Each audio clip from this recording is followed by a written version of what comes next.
I'll warn all three of you. I'm going to come back around and ask you either something you've learned today or a policy that you recommend employers or for government to think about employing so we can keep the best lessons of the last 7 months. But what I feel like I learned today was that communication is key, right? Any healthy relationship needs communication, and I think that extends to the workplace, no matter whether we're in person or we continue to be remote.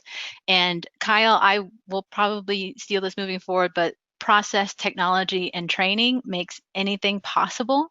And I think that applies to any industry, any type of people, and any type of challenges. So I love that. Thank you for giving me my new mantra. So let's see. Well, Repetition. Kyle, Can we just add repetition to that? rep And then you got it. Yeah. Exactly. yeah, right. Rinse, wash, repeat. Right. All right. So anybody have something they learned that they want to share or a policy recommendation? I'll go first. I actually found both David and Sandra's presentations very insightful and offering me looking at angles that I rarely ever look at, if ever. So thank you both for sharing that. I'd say that the intentionality of the smart work place, that Sandra, that you described, and we have pivoted like most others, and we've deployed technology and coaching, but it's not been programmatic.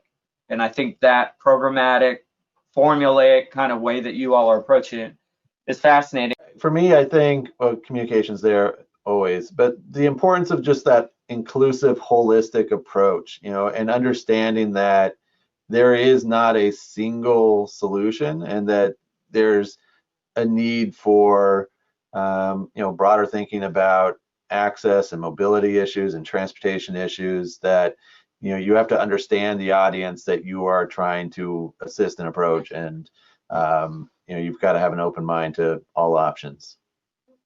Yeah, so on point. Sandra, final thoughts? Couple things. Well, my final thought, it's going off of what Kyle was mentioning about the importance of inclusivity.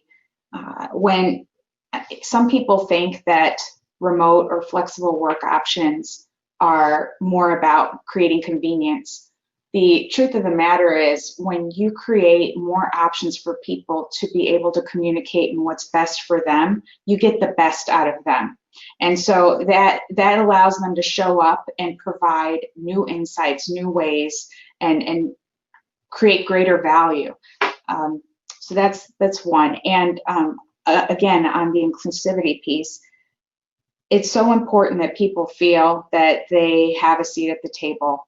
And when you are creating options that open the world up to make things possible for your people, they feel that they have fullness of inclusivity, and versus just being considered. There's a difference between being inclusive and being considered. And I think, we need a little bit of both. So a lot of both, actually. Thank you. Wow, just thank you so much to all of our speakers, Dr. Guerra, David Strauss, and Kyle Johnson, as well as the Florida Department of Transportation for bringing us all together. This session of the Multimodal Transportation Workshop Series is actually a part of FDOT's third annual statewide Mobility Week